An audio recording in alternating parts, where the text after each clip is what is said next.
Këshilli Bashkiak i Gjirokastrës ka zhvilluar mbledhjen e radhës ku ka shqyrtuar dhe miratuar një sër projekt vendimesh që lidhen me mbështetjen sociale, sigurinë publike, zhvillimin urban dhe financimin e projekteve. Në rendin e ditës u miratuan fillimisht proces verbale dhe mbledhjeve të mëparshme, ndërsa më pas këshilltarët shqyrtuan projekt vendimet për ndihmën ekonomike si nga fondi kushtëzuar i blok ndihmës ekonomike, ashtu edhe nga fondi i bashkisë në mbështetje të familjeve dhe individëve në nevojë. Një tjetër vendim i rëndësishëm ishte krijimi i Këshillit Vendor të Sigurisë Publike në Bashkinë Gjirokastër, si dhe miratimi i rregullores për organizimin dhe funksionimin e këtij organi.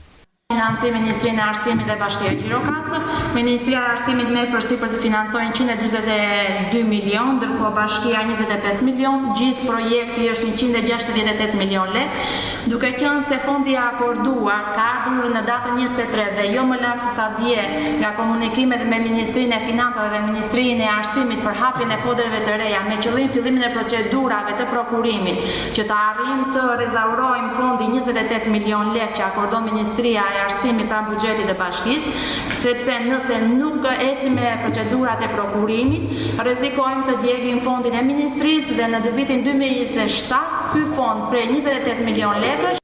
Gjatë mbledhjes u miratua gjithashtu transferimi i fondeve për zbatimin e projekteve ndërkombëtare, ndërsa këshilltarët diskutuan edhe ndryshimet në planin e menaxhimit të transportit publik të vizitorëve vendas dhe të huaj në Bashkinë e Gjirokastrës. Vendimet që merren gjatë mbledhjeve të Këshillit Vendor të Sigurisë Publike kanë karakter orientues për politikat në fushën e rendit të sigurisë publike. Faktën autobusët elektrik nuk e bëjnë dot ngjitjen, është testuar dhe nuk e bëjnë dot ngjitjen. Ne proponojmë edhe projekte europiane për ta shtuar këtë flotë, kështu që është në prioritetet e bashkisë, në lidhje për të kaluar me autobus elektrik. Këto linja do mbulojnë sipas relacionit këto 3 pika të cilat kanë edhe destinacion turistik. I tillë është projekti që është fituar pra këto 3 autobusë elektrike janë marrë në projekt. Tani këto autobusë turistë nuk e në vendas. Jo, nuk është ndaluar të hipin vendas. Qëllimi është për të shërbim turizmit. Sigurisht që nuk ndalohet as qytetari vendas. Këto 3 linje kemi miratuar, nuk kanë ndaluar janë në fushë. Atëherë është testuar kaldrëmi nga ora e 9-s dhe që vjen për ngjitesh lart për të vajtur në cfak edhe nuk është funksional, është testuar.